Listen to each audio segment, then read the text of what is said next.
You're watching Force 13's live streaming service.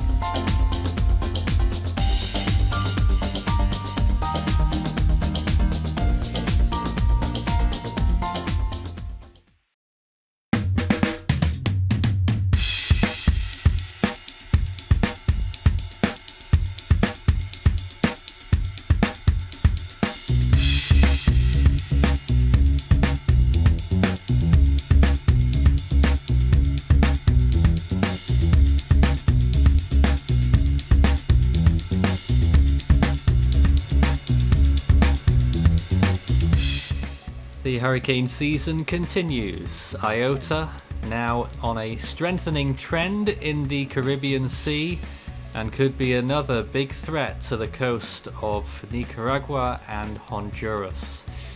Hurricane warning now in effect for Providencia, which is a Colombian island there, part of one of the chain of islands there. Hurricane watch for the coast of Nicaragua right now. That's from the Honduras-Nicaragua border to Sandy Bay, Sirpi. The coast of northeastern Honduras from Punta Patuca to the Honduras-Nicaragua border and San Andres. Tropical storm warning also for San Andres and a tropical storm watch for the northern coast of Honduras from west of Punta Patuca to Punta Castilla. So, hurricane warnings in effect for what is a 60 mile per hour tropical storm at this stage, with a pressure of 995. This storm showing signs of strengthening, as we've been seeing it today, with recon confirming some of that, and they'll be back again pretty soon. We've also got Typhoon Vamco making landfall in Vietnam right now, and we've got a little look at that. Well, it's off the shot actually. It's over there on the left hand side, west of Hainan Island. Sadly, we can't get to see that one, which is, let's just see if we can pan it up. There it is. So the eye has collapsed there in the last few frames, and it's just about to make landfall along the coast of Vietnam. Two big rainfall threats. Certainly a big problem in both Vietnam and in Central America, both places that have had a significant tropical cyclone already, multiple even, and now more on the way. My name is Nathan Foy. I'm joined by Codemo and Jacob this evening. Good evening to you both. Good evening.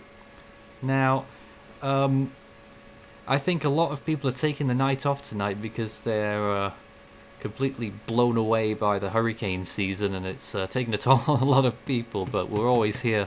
There's always someone here to pick things up. And let's take a look now at the latest. Even the satellites have deserted us, actually, because we were supposed to have a mesoscale rapid scan imagery, but that's all four of them for the Atlantic have moved to the extratropical zone, so there's nothing on Iota right now apart from this full disk image, which still shows you quite nicely what's going on. And we'll see if we can get the floater imagery here as well. There it is. That's the progression of the storm today, and it's been wrapping up. Yeah, it can be seen, especially in the most recent frames, that you can just see those like central plumes very get strengthened quite significantly. Well, people have been reporting significant cloud tops in this, maybe into the minus 80s. In fact, you can see it there on those late images. Definitely into those sort of blue colors, which denotes minus 80 degree cloud tops and higher. Of course, the colder the cloud top temperatures, it implies a stronger storm, certainly more energy, and higher rain rate usually. So, as well as this and Vamco, Theta is still alive somehow, and we've also got Tropical Storm Alicia in the southern hemisphere. The first storm to be named Alicia since the hurricane of 1983 that was retired after it struck Texas. Let's take a look at the forecast map for Iota then right now. You can see there where the hurricane warnings and watches are, and the National Hurricane Center are expecting a major hurricane landfall on Monday. They're expecting it to occur Monday evening by the looks of things. And they're expecting the wind speed to be around 115 miles per hour. Of course, with 2 M dots there, one of them just inland and one of them offshore, there's been plenty of speculation today that the storm could get stronger than that, and some models have been sort of supporting that. It's been a bit slow off the mark, Iota. I think some people were expecting it to intensify a little bit quicker than it has, but it does look like it's on the way now, unfortunately, at 60 miles an hour. More notably, on the latest National Hurricane Center forecast, they have it moving west-southwest at 7 miles per hour. It's going south of forecast. Yeah, and the place that it's making landfall is very much close to where Eta made landfall just about a week and a bit. Yeah, about a week and a bit ago. Yeah, it's pretty shocking that there's going to be another significant threat right behind it, and this could be literally just as strong or nearly so. If you've got any comments or questions for us during our stream tonight, start your message with Force 13 all in text. It will light up big and bright for us, and we'll take all of those questions as long as we can. And actually, one suggestion there in the comments section that maybe temperatures are minus 90 now in the cloud tops. I'd certainly, I could imagine that for sure. Let's just get the latest regarding the other messages regarding the storm, because rainfall, of course, is going to be a significant issue with this. So Honduras, northern Nicaragua, eastern Guatemala, southern Belize, 8 to 16 inches of rain, 200 to 400 millimeters, isolated maximums of 20 to 30 inches, that's 500 to 750 millimeters, will be possible, especially from northeast Nicaragua into northern Honduras. Costa Rica... I was just going to say, like, that's horrific considering that those places are still recovering from the damages of Eta. Yes, Costa Rica, Panama, and northern Colombia, 4 to 8 inches. That's 100 to 200 millimeters with isolated maximums of 12 inches, which is 300 millimeters. I think we've been hearing from Marcel earlier today that there have been issues in... I've only heard this secondhand, so I don't know specifics, but over in Cartagena, I think it was, which is along the northern coast, that there is some significant issues. El Salvador, southern Nicaragua and southern Honduras, 2 to 4 inches there, 50 to 100 millimeters, with isolated maximums of 6 inches, which is 150. Jamaica, 1 to 3 inches, and then you've got the winds, tropical storm conditions expected to begin on Sunday night, Sunday evening indeed, on the island of Providencia. Hurricane conditions possible on Sunday night, and hurricane conditions possible in the hurricane watch zone by late Monday. Now, we've also got some other imagery, I think. Let's just check this out in just a moment. Trying to get this sorted out here. We've got some imagery from Jacob here as well. Let's see if we can get this up here on the screen. So there is a loop right now. Is that Iota or is it something else? Looks like Iota. Oh no, it's Alicia. I'm sorry. Because it's spinning the other way, of course. But there it is, that's Alicia right now. So that was looking pretty decent earlier on. And that could get to brief hurricane equivalent status down there in the South Indian Ocean, but it isn't a particular threat to land at this time. So let's go back. Go ahead. I'm going to ask, like, what are the models currently suggesting that it will reach? So they're saying probably to Category 1 status. There could be maybe a little possibility it could get to Category 2. And then that other system behind it, which could form in the South Indian Ocean. Which, by the way, the Atlantic could have more systems after this as well. Just in case you were wondering whether this season's done or not, I can tell you the answer is most likely no. The GFS, for instance, is developing another system in the Caribbean Sea late next week. Just 6 days from now. And that one could affect southern Nicaragua and Costa Rica. But that is quite a way out still at this point. But again, that's something to watch for. The storms just keep coming and coming. This is storm number 30 of the Atlantic hurricane season. The 31st tropical depression that got numbered. And both of those are records, I believe anyway, certainly for the named storm total. And any storm total. There's a lot of intricacies with those records because 2005 had one unnamed storm, so we only tied the storm numbers with the 29th, I think. I'm getting completely confused myself, but this is number 31. Records have been broken in any case, and the Atlantic season is still booming, as you can see. The Caribbean still has quite a bit of energy in it as well, so this is somewhere to watch out throughout the rest of November, even into early December, for potential further tropical cyclones. But right now, this is the current situation with Iota currently moving just south of west, according to the National Hurricane Center, at 7 miles per hour. Looking back at the forecast cone again, you can see their forecast a little bit towards, I mean, we were looking at models a few days ago and they were talking about the possibility that it might just about miss the coast of Honduras and then go up towards the Yucatan. That looks to have pretty much completely been thrown out the window at this point. And it looks to me as though we're going to have another significant landfall in Nicaragua. What's with this system is that it won't then curve towards the north and northeast like Eta did.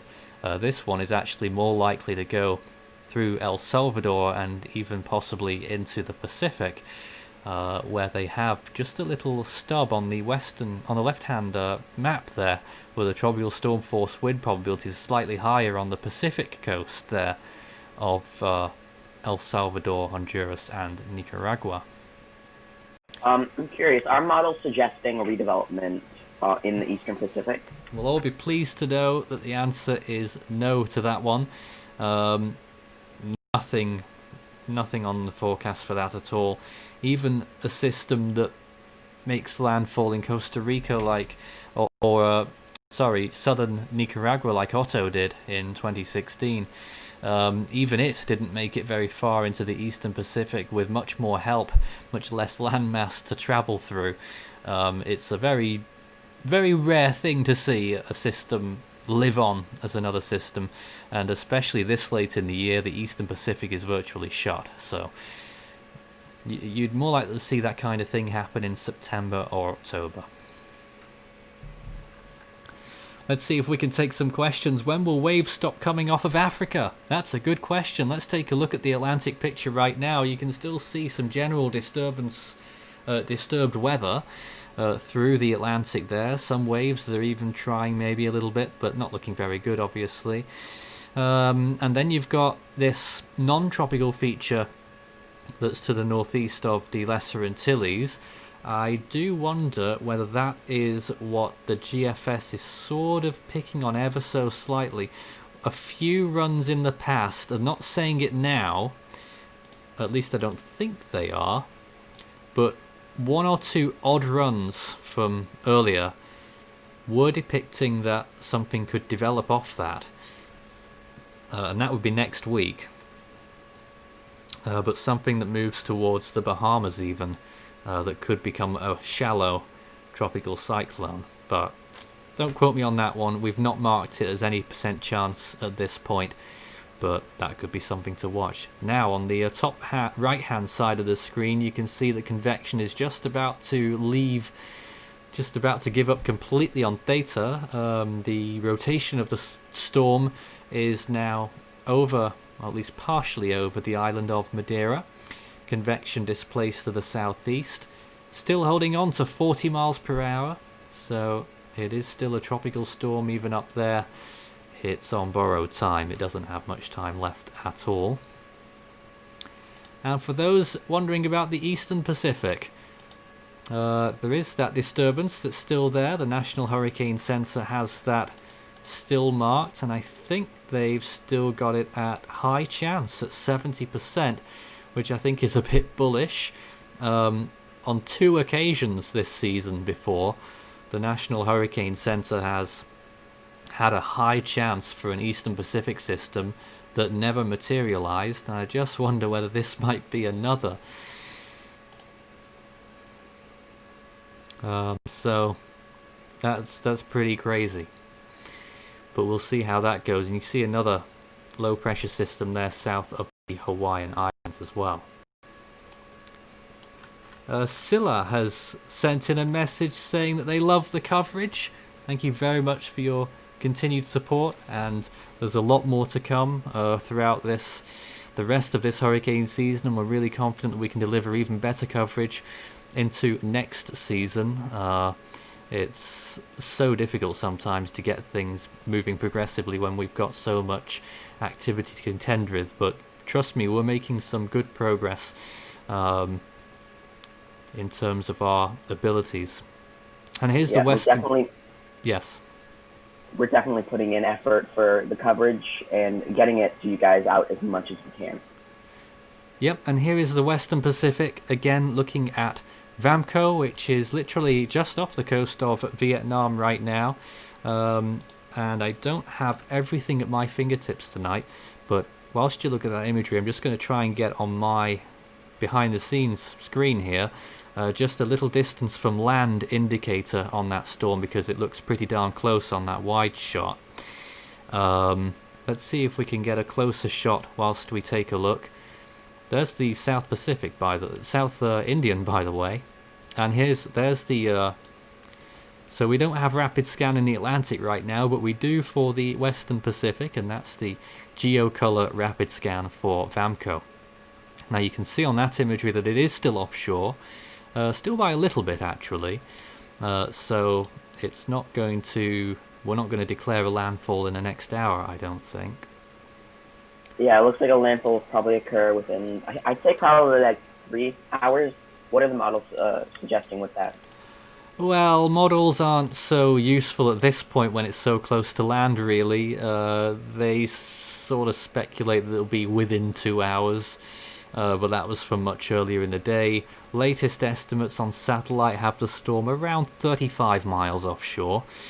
And if we could possibly take just... you obviously can't see what I'm doing here, but I'm just going to take a look at how far it's moved to see if we can get an indication of its speed. 35 miles offshore, don't forget.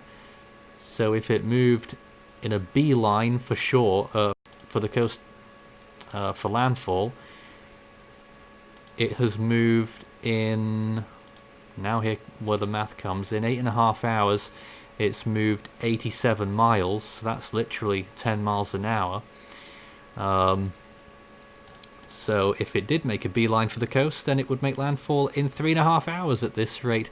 But at the moment, it actually is moving west-northwest, which if you extrapolate its current motion, puts that 90 miles offshore. So we could be waiting a little bit longer yet, but in any case, there's significant cloud cover already over part of the coast of Vietnam, and I imagine that locations there will be getting more unneeded rainfall, Hue and north of there, through to Dong Ha and Dong Hoi, with more rainfall expected for the more populated regions in the north as well, and into Laos and northern Thailand. So that's a little summary of everything that's going on right now. The two main features being these tropical cyclones, of course Vamco Typhoon still Category 1, and Iota on its way up, currently with 60 mile per hour winds, and the National Hurricane Center's latest pressure at 995. And the location on that, 12.6 degrees north, 76.5 west. Earlier in the chat, I saw someone ask about 93S, so I think we should probably talk about that as well. Unfortunately, I have no imagery that shows it. The best I can do is show you Alicia there near the edge of the coverage on Himawari 8. The other South Indian system is to the northwest of it, I think, at this point. So, Codemo, I don't know if you want to talk a little bit about that. Sure. Yeah. So it's, as you said, it's behind Alicia right now, and I think we're giving it a moderate chance of formation. All right. And yeah, in my opinion, it's looking okay. It has some time to develop, definitely, but I guess it's really up to the next couple of days and the environment that it's in, how well it does with it. Now, at the moment, I think what's happening here is in the wide scale of things, the two systems are interacting with each other and sort of almost doing a Fujiwara effect and circling a little bit, being steered by each other. But what will eventually happen by the looks of things, and the models are getting a better handle on it, Alicia will continue to plunge down there towards the south, peaking pretty soon, and it will be followed by the next system, which will be much weaker, probably only barely a tropical storm. And it will pretty much follow Alicia all the way down. And there aren't really any land areas that will be affected. You've got the British Indian Ocean territory there, which is the only place that's really in the path of either of these systems. And then further north you've got the Maldives, but they're more north of the equator, although it has to be said that there could be a storm headed that way in about a week's time in the North Indian Ocean, but that remains to be seen. Now let's go back to the water vapor imagery of Iota. Now I'm going to see if I can get some information about models, about the current conditions around the storm, I should say, and what we're expecting in the next few days, and why exactly the conditions are so favourable for intensification. So at the moment the models are still lagging, actually, and what's happened with the models recently is that they jumped the gun at first when they had the storm stronger earlier, when it didn't actually materialise in the last 24 hours. Now the models want a quicker ramp up in intensification than before. That could still happen, absolutely. And now they're calling for quite a steep rise in the wind, and easily to get to category 3 status. Most of the models agree on that at this point. I think most of them agree on a landfall time as well, rough estimate, about 2 days from now I think it is. Yeah, around 48 hours from now. The track is still a little bit uncertain. The HWRF still a northern outlier, has been the whole time. It wants it to literally be on the coast of Honduras all the way through. NHC is actually south of a lot of the models. I'm sure they have good reason for it, especially its southward motion more than forecast recently. Wind shear is somewhere around 10 knots. We're still yet to see the fully conducive conditions of 0 knot wind shear, but we're expecting that to happen during tomorrow. Sea surface temperatures are good, 29 degrees. Relative humidity decent, at about 60 to 70%, and you can see all around it. It's the northern side that's most susceptible to dry air, and I think it's doing a decent job keeping that out at the moment. We had loads of questions. Let's see if we can take some more here. Could Theta impact Western Africa? No. Even as an extratropical system, not even that. Even as like a remnant, it looks like it's going to head upwards. So I'd give it almost basically a 0% chance of impacting Western Africa. All right. Well, that's that one. Do we believe that Eta's 3-level centers have stacked on top of each other at this point? Is it rapidly intensifying or is it about to? And what is its CDPS currently? Well, first of all, this is Iota rather than Eta, but I know it's very confusing. We've got so many storms: Beta, Zeta, Theta, Eta. It's just ridiculous. But this time it's Iota. So, what do we think about the stacking at the moment? I think it is looking better today. Yeah, I'd have to agree with that. It's definitely intensified quite significantly. And again, the plumes are really looking around the center and starting to get around it. So I definitely I was say told intensify. I was told before we went live on this just now that Recon won't be in there for a little while. How long? I'm not sure. I think it might be a while before they're back in there. But let me just read out the discussion from the National Hurricane Center that might be illuminating on that as well. Deep convection has redeveloped closer to the low-level center of Iota during the afternoon. There's been an increase in banding over the southeastern portion of the circulation. You can definitely see that on the satellite imagery there as we get later in the day. In fact, it is nightfall just about. Data from an Air Force Reserve reconnaissance aircraft that has flown an unusually long mission from its base in Biloxi indicate that the increase in organization has resulted in strengthening. That's quite clear. The plane recorded peak 925 millibar flight level winds of 55 knots and SFMR winds of 46 knots. Those are the basis for the increase in wind speed at the 1800 intermediate advisory. So 50 knots at this point, and by the sounds of things, it was already on its way to 55 knots. Although they say that it hasn't developed a tight inner core yet, but with the increase in convection closer to the center and with the storm moving away from the coast of northwestern Colombia, it is likely that Iota will begin to strengthen at a faster rate by Sunday. The models back that up. The current conditions around the storm back that up as well. And temperatures very warm, 29 degrees. Let's just read out again. I know we read the rainfall expectations, but the key messages in more summary form.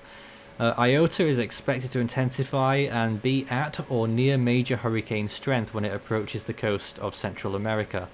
There is a risk of damaging wind and a dangerous storm surge across portions of Nicaragua and Honduras beginning Monday, and a hurricane watch is in effect for a portion of that area. Hurricane conditions are expected and storm surge impacts are possible on Providencia beginning late Sunday night.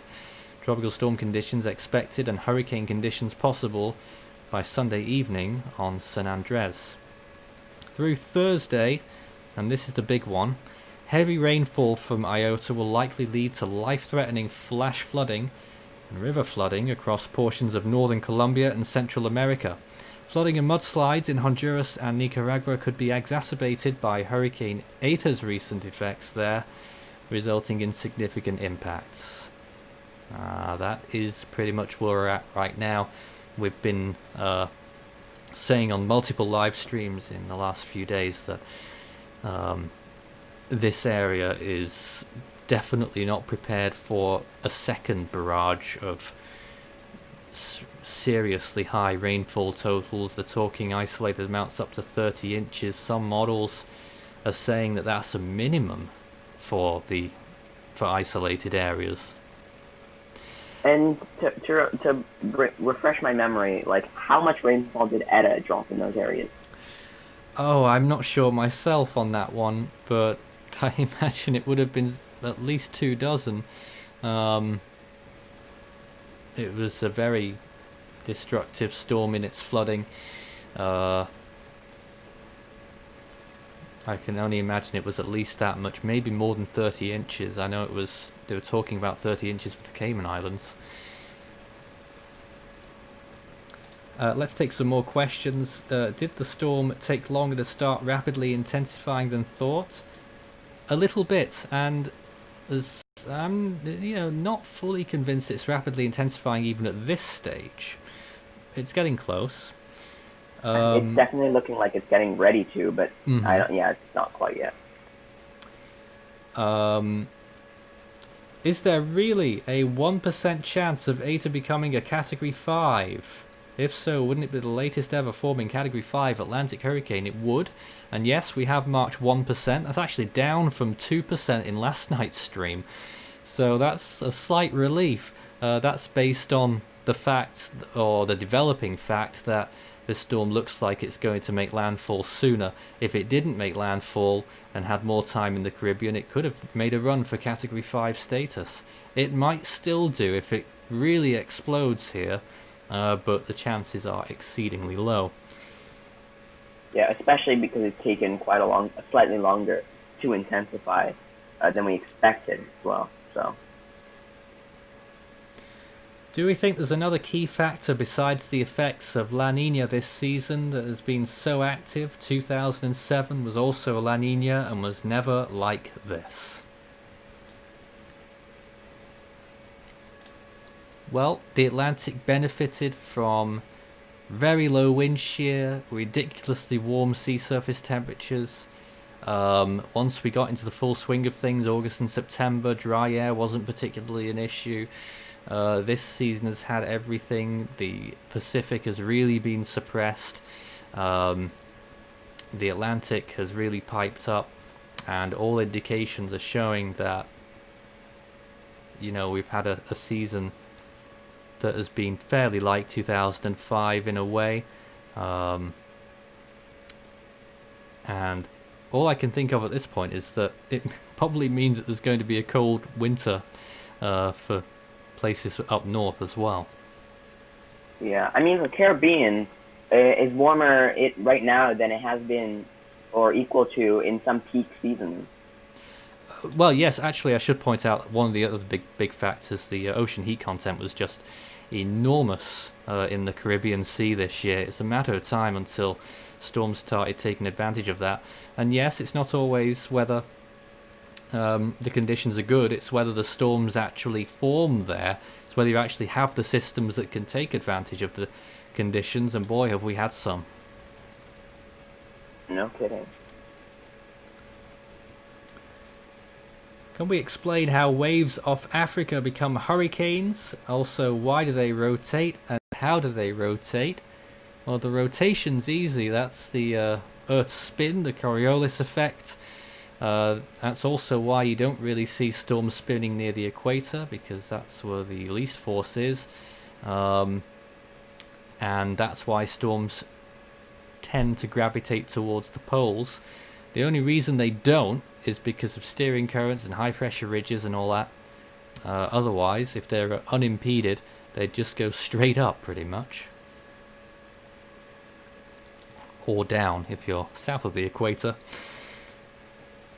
But as for African systems, there's a lot of moisture contained in the rainforests of Africa, and it's, you know, near the equator. There's a huge amount of energy, and conditions aren't always great in the eastern Atlantic, but at some point systems get to a good environment, and we've had a lot of that this year in the Atlantic.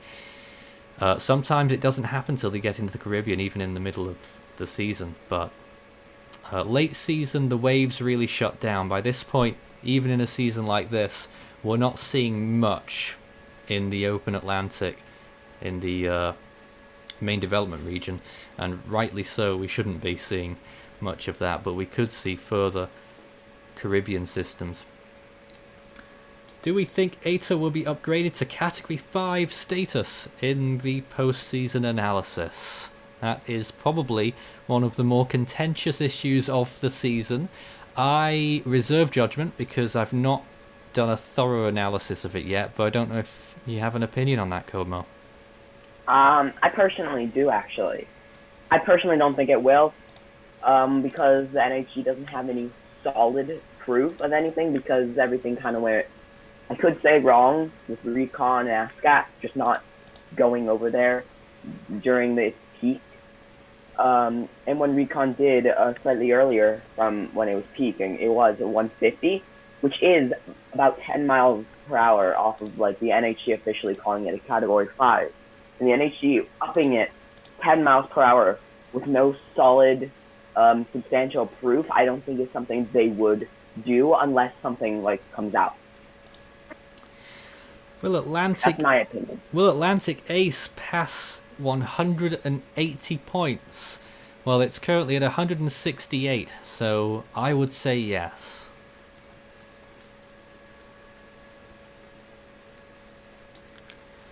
Let's see if we've got some more questions at this point. Any more systems forming in the Atlantic subtropics this year? You can't rule it out. Some long-range model ensembles have suggested that maybe there will be a couple of chances, even into December. And that has happened before. We've had a few occasions where that's happened. But we'll see how that goes. For the time being, we've got Iota and its growing cloud tops, massive peaking cloud tops there in those latest frames. Suggestions that they're even at minus 90 degrees. Was the African monsoon season almost record-breaking? I've heard things about that. I've not checked it myself, but it wouldn't surprise me in the slightest. Will the ocean heat content lower, or will it stay the same when the season ends? Well, it will decrease as the temperatures decrease. And we're hoping it wouldn't have much of a knock-on effect to next season. Too early to say whether it will or not. But if the energy does get used up, then less chance that it will be as dominant next season. In our lifetimes, could we see a system like Vamco in 2001, the one that struck Singapore? I certainly think we could, actually. Well, you don't think so? I mean, it's hard to say. Like, we've been tracking these kinds of systems like with full certainty for only since satellites were around in the 60s. The near equator systems have occurred a couple of times. Well, I've got to say something about this. Not even that long, because people haven't considered that those areas could get storms until recent years. Vamco shocked everyone in 2001 when it made a Category 1 landfall near Singapore.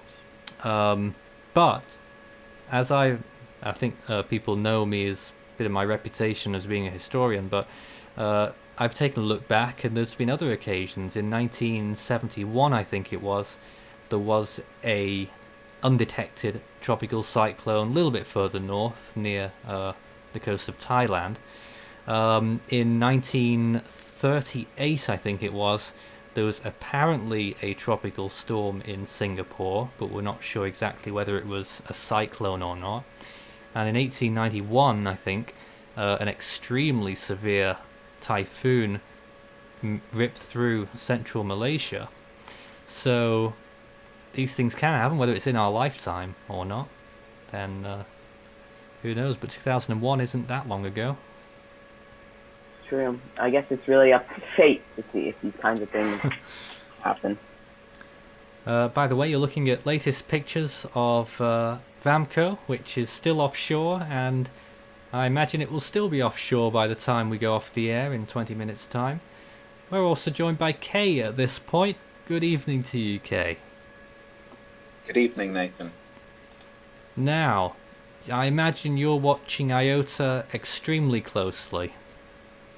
Indeed I am. Any new developments that's happened, say, in the last hour?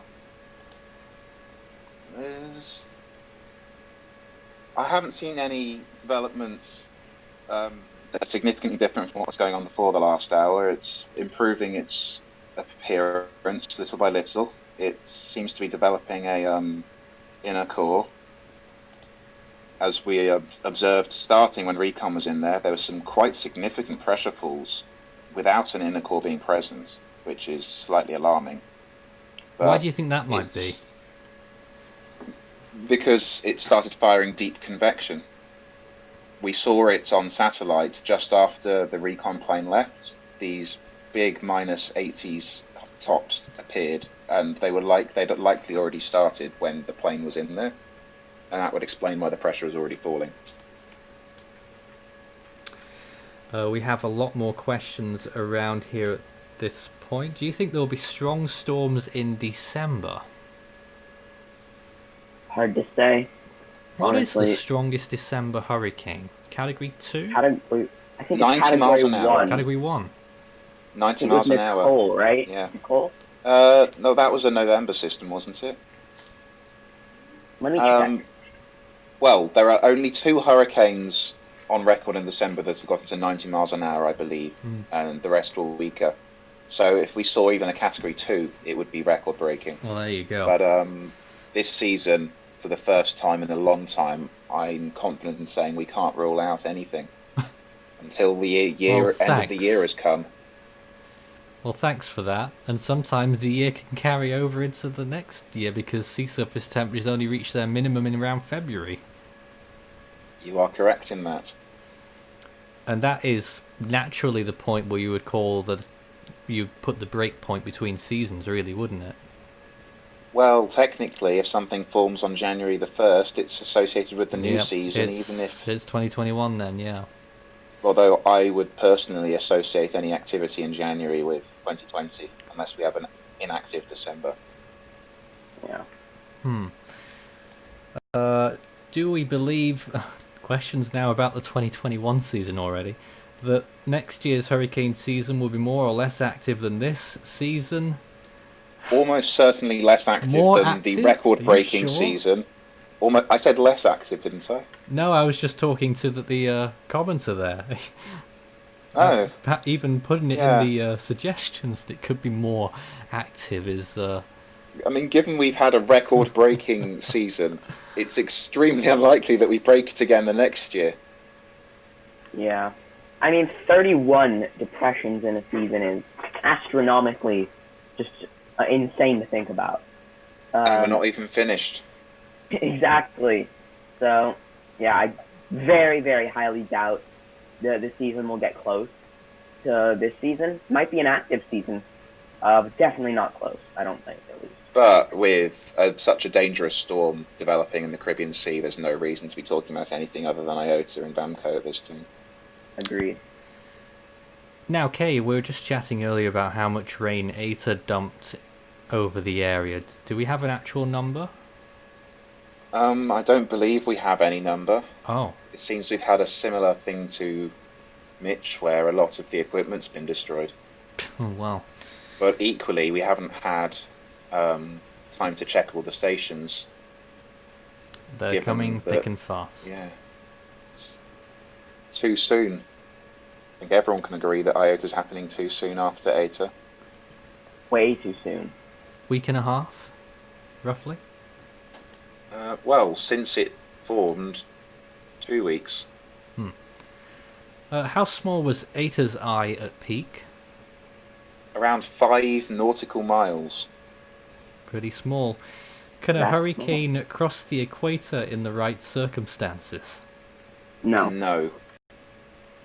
Oh. It would spin itself apart as it moved closer to the equator because the Coriolis effect would be lost, and then it would just it would lose the force that's pulling it into a center, and the rotation would just fling all of its clouds away from the center. Where are we in relation to records for November activity in the Atlantic right now? We're tied with 2005 in named storms, and I'm pretty well, certainly after Iota we'll be ahead of 2005 for ACE. So if we haven't already, we're going to have the most active November on record. Does 2005 hold that record for named storms? It's tied with 2020 with 3 named storms, with a couple of other years. I think there's 2001, 61 and 31. Wow. But I'm not certain if those are formations in the month or a storm that carried over into November and then 2 formed in the month. I'm not quite certain how it works, but we're expecting a 4th storm to form. We're likely to have 2 major hurricanes after Iota's been and gone. That alone is record-breaking. Nothing's going to come close to 2020. For at least a long, long time. Or maybe not. But definitely an interesting season nonetheless. So, Kay, realistically, how strong do you think this storm could get? Could get. Category 5 is the upper limit. I hate to say it, but it's got about as good a chance as Eta had. Really? And we know how close Eta got. obviously, an eye wall replacement cycle at an earlier point, or an eye that's a bit too big, would stop it getting there. But if everything goes perfectly, it'll get to Category 5. Just got to hope that doesn't happen. Wow. That's just remarkable to hear after everything else. That's the only thing that hasn't happened this season, a Category 5. Had Laura and Eta, which in my opinion were both 155 and not Category 5s. Although there is some potential for at least Eta to be upgraded if the NHC decides to be adventurous in their analysis. Personally, I don't think it'll happen. There's not enough data, because Recon had to leave because of the danger posed to the aircraft and crew, which is very respectable, obviously. Are sea surface temperatures as warm as they've ever been before in November, and which year came close? Well, I don't have the information to hand, but it's been trending much warmer than usual this year, with the ocean heat content as well. I imagine it's still up there. I would assume it's in the higher percentile of Novembers, but after all this activity, it might turn out to be. It probably won't be record-breaking after all this activity, I should say. It's just that the storms took advantage of it. That's what. And is it true that Vamco is taking its time right now?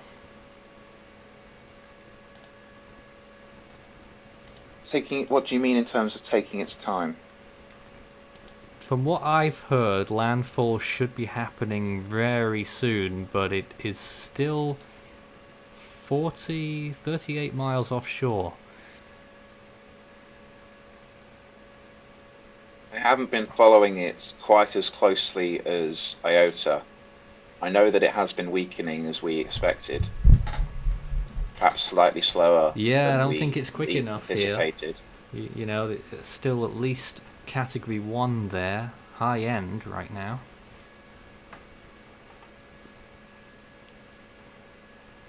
In terms of its movement, I haven't seen the synoptic setup, but it does look like it's slowing down a little bit in the latest frames.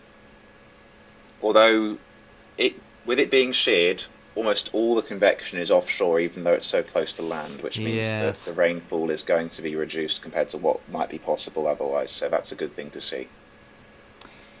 It is. Is there any way that wind shear could interfere with Iota before it reaches land? I mean, I would say no, but we said that with Delta, and it managed to get sheared by 25 knots somehow. It did. We really weren't expecting that. One but of the then biggest again, surprises. the difference between Delta and Iota is that Iota is several degrees further south in latitude, and that much further away from the subtropics means that the setup that brought shear to Delta wouldn't be able to reach all the way into Iota necessarily, so I think that's less likely. I'm personally not expecting conditions to become any less favourable than they are now. I'm expecting them to become more favourable and then perhaps drop back to the current level near landfall. But as you can see, it's intensifying as we speak, and Recon found it to be rapidly deepening. Would you give this 55 knots? I wouldn't give it 55 knots yet. I would give it if it maintained this convective burst for several hours, because it had no semblance of an inner wind core. The strongest winds were in an outer band that was a good distance from the centre. Now the centre could have moved into that outer band and then immediately intensified, with that outer band becoming part of, say, half an eye wall that may or may not be there. We can't tell under all the cloud without microwave. But equally, if that hasn't happened, it would take a while to get going, and it wouldn't have had enough time to get up to 60 miles an hour. And could you just give us an update? Sorry. Yeah. Because you've been following Recon today. What's their schedule? The next Recon plane is scheduled to take off in 2 hours and get into the storm 6 to 7 hours from now. Flying quite a long way. They are, yeah. Yes. They are. I mean, flying the National away. Hurricane Center noted in their discussion that they're flying an unusually long distance to do Recon in this storm. which is limiting their time in the storm as we only got a minimal pass That's and true. 2 centre fixes. That's true. The cloud top's really blowing up in the latest frames, still maybe even in the -90s right now. It's looking more convincing as time goes on. I didn't think this is maybe a 6-hour loop. At the beginning of the loop, we're barely seeing any -70s, and now we've got -90s. Yeah, it's been a really... It's been struggling for a long time in shear, and we had a lot of popcorn convection in the inflow that was bubbling up and then suppressing the centre as the falling air that had been lifted by the thunderstorms was falling over the centre and suppressing convection there. Now that the shear is abated, that convection in the inflow has died off earlier in the day, with Demon helping, and now the pressure in the centre has fallen enough that we've seen these massive convective bursts over the centre, which is causing the formation of a CDO. We had some other weird and wonderful questions earlier about whether tropical cyclones can impact the UK. Not as a tropical system. No. I think the only thing that's gotten even like remotely close was Faith, if I'm not mistaken, which just was an insane system, and I doubt it's gonna be replicated in a long time. But even so, it went northernly to the UK, and yeah. And why don't NOAA fly recon from Puerto Rico to shorten the distance? Because they're based in Biloxi and Florida, and they have to fly it out ahead of time, and it's only a forward base. They don't have everything they need there, so if there's emergency maintenance required, they might not be able to do it there. When they get advance notice, they've got St. Croix, haven't they? They have, yes. Yeah.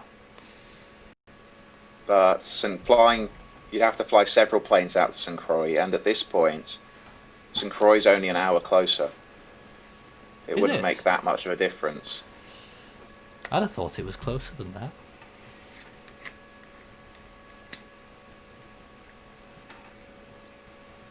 But there we are. Lots of the time it takes to get to these storms is to take off the gaining of height and then the losing of height. The speed that they can go when they're at cruising altitude is quite significant. Oh yeah. Let me just reiterate the information. As of 4 p.m. Eastern Time, a hurricane warning for the island of Providencia and a hurricane watch for the island of San Andres was issued. That goes along with hurricane watches that were already in effect for the coast of Nicaragua from the Honduras border to Sandy Bay Serpi, and the coast of northeastern Honduras from Punta Patuca to the border with Nicaragua, and now San Andres. A tropical storm warning there as well for the island San Andres, and a tropical storm watch for the northern coast of Honduras from west of Punta Patuca to Punta Castilla. With estimated rainfall maximums, they're predicting maybe 30 inches of rain isolated maximums possible, especially from northeast Nicaragua into northern Honduras. Kay, that about right? Yeah, well, scary thing is, like Eta, that rainfall could go up as we get a better grasp of the storm. That started off at 25 inches, it went up to 35 inches, and based off of satellite estimates, as much as 4 feet could have fallen. Now, models are saying anywhere from like 25 inches to something like 60 inches. More than 60 inches from the HWRF. Oh, but ridiculous. of course, we are aware that system can go too aggressive with rainfall forecasts or estimates. It's still concerning to see it go that high.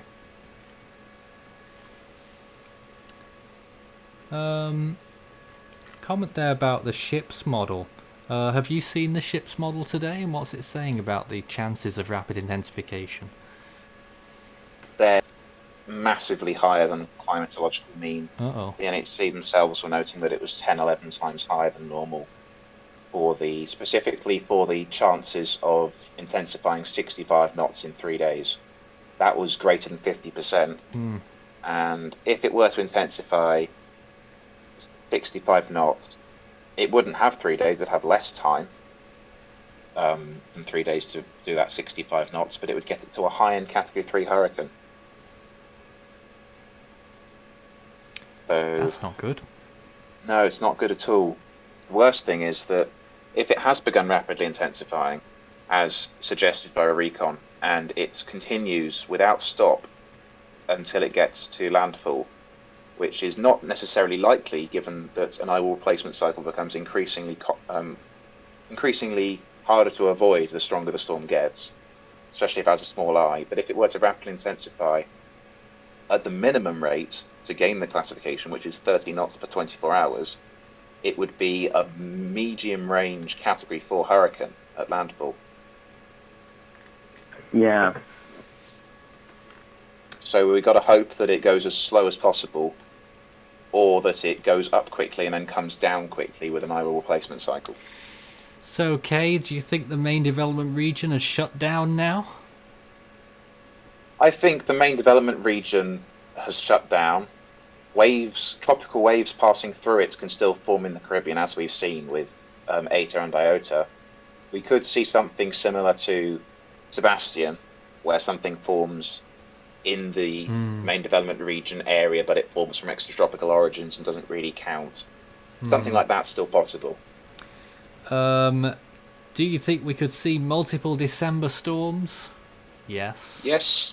Yeah. Would you say? Well, just an add-on from me here. Do you think that's more likely than not? I would say personally not. I don't think there's gonna be like 4 in December or something, but I'd No. say maybe 1 or 2. Well, Well, my latest prediction, for what it's worth, and it's an unofficial stance, but from what I've seen, I'm going for another 3 by the end of the year. at least one of those was another November storm, wasn't it? Yes, I think 2 were. I can't That's just remember based on looking at the long-range GFS ensembles, which obviously change from run to run. now. Well, yes, and the thing is, though, it's tricky quite often, but you can get a good indication sometimes. It predicted very well the flurry of activity we had in the Western Pacific. Didn't quite get it down that we'd have. Of course, Goni was the strong storm out of those, but we were expecting multiple strong storms. Didn't quite materialize. I mean, well, it's been close, really. I mean, you've had Vamco, which is a 2 and then a 4. But you know, the numbers of storms, though, definitely has checked out there. And in the Atlantic, there's still a good 3 or 4 cyclone opportunities, more than that. But I'd say 3 good ones. Whether the Atlantic takes those opportunities or not remains to be seen, but it's done that all year so far to produce 30 tropical storms.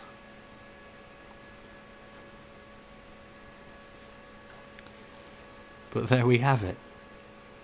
Haven't almost the majority of AOEs in the Atlantic formed? How many invests did you say that we've had, Kay? This was 98L, I believe. Yeah. And we are on the 4th rotation, which makes it the 30. Sorry.